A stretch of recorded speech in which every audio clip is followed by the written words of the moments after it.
கடலூர் மாவட்டம் சிறுப்பாக்கம் அருகே வெறிநாய் கடித்து 7 சிறுவர்கள் உட்பட 10க்கும் மேற்பட்டோர் படுகாயமடைந்தனர். இது தொடர்பான கூடுதல் விவரங்களோடு இணைகிறார் செய்தியாளர் பிரேம்.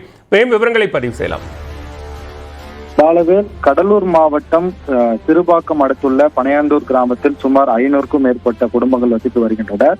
இந்த நிலையில் இன்று காலை பள்ளிக்கு கிளம்பி பள்ளிக்கு செல்ல இருந்த பள்ளி சிறுமிகளை தற்போது அப்பகுதியில் உள்ள தெருநாய்கள் தற்போது கடித்திருக்கிறது. முதற்கட்டமாக காலையில் யாழினி மற்றும் 8 வயதுடைய யாழினி மற்றும் வீட்டில் விளையாடி கொண்டிருந்த 2 பேரை காலையில் 2 வெறிநாய்கள் கடித்திருக்கிறது. அதே அவர்களை தொடர்ந்து இன்று மதியம் 2 சிறுமிகளையும் அதே நாய் கடித்திருக்கிறது.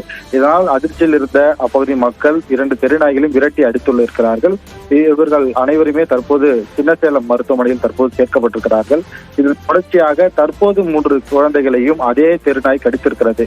இதுவரை 7 சிறுமிகள் உட்பட 10 பேர் அந்த பகுதியில் வெறிநாய் கடித்து காயமடைந்திருக்கிறார்கள். 10 பேரும் கடலூர் மற்றும் சின்னசேலம் பகுதிகளில் தற்போது அரசு மருத்துவமனைகள், தனியார் மருத்துவமனை சிகிச்சை பெற்று வருகிறார்கள்.